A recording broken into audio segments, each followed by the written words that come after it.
Kejati Sulsel menetapkan Iman Hud sebagai tersangka kasus dugaan korupsi yang melibatkan dua orang lainnya yakni mantan Kasatpol PP Makassar, Iqbal Asnan dan mantan Kasih Pengendali Operasional Satpol PP, Abdul Rahim. Mereka dinyatakan sebagai tersangka pada Kamis 13 Oktober 2022 lalu. Terkait kasus ini, pakar hukum Profesor Dr. Hambali Thalib angkat bicara soal kasus dugaan korupsi yang menyeret aparatur sipil negara karena diduga terlibat penyalahgunaan honorarium Satpol PP di 14 kecamatan sejak tahun 2017 hingga 2020 dengan kerugian negara 3,5 miliar rupiah. Profesor Hambali Thalib menjelaskan, penegak hukum atau penyidik untuk menetapkan seorang sebagai tersangka harus memiliki minimal 2 alat bukti sebagaimana disyaratkan oleh undang-undang. Setelah berkas dianggap cukup, maka akan dilimpahkan pada tahap kedua berkas dan tersangka pada kejaksaan dalam hal terpenuhi P21 bahwa kasus tersebut adalah kewenangan jaksa penuntut umum.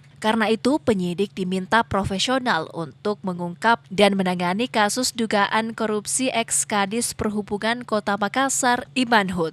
Jika penyidik sudah memiliki alat bukti yang mendukung menjerat para tersangka, maka harus dijalankan secara transparan, terlebih lagi melibatkan orang-orang dalam pemerintahan Kota Makassar. Saya baca di media itu kan kasusnya sudah ditetapkan tersangka. Ya.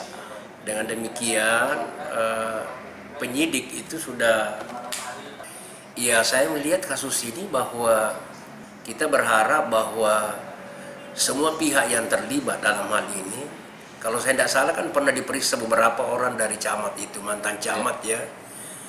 Ya kalau memang diduga bahwa turut terlibat, ya jangan hanya setengah-setengah.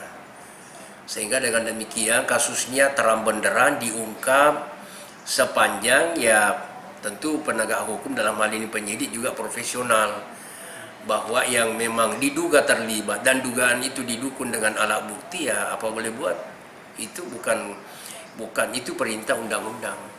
Hingga kini para tersangka dugaan kasus korupsi masih dalam pengawasan Kejaksaan Tinggi Provinsi Sulawesi Selatan. Selain itu, salah satu dari tersangka, yaitu mantan Kasatpol PP Kota Makassar Iqbal Asnan, telah dalam persidangan dugaan dalang kasus pembunuhan pegawai Dishub Kota Makassar di Metro Tanjung Bunga pada Minggu 3 April 2022 lalu. Ardi Fajar TV dan Fajar Radio melaporkan.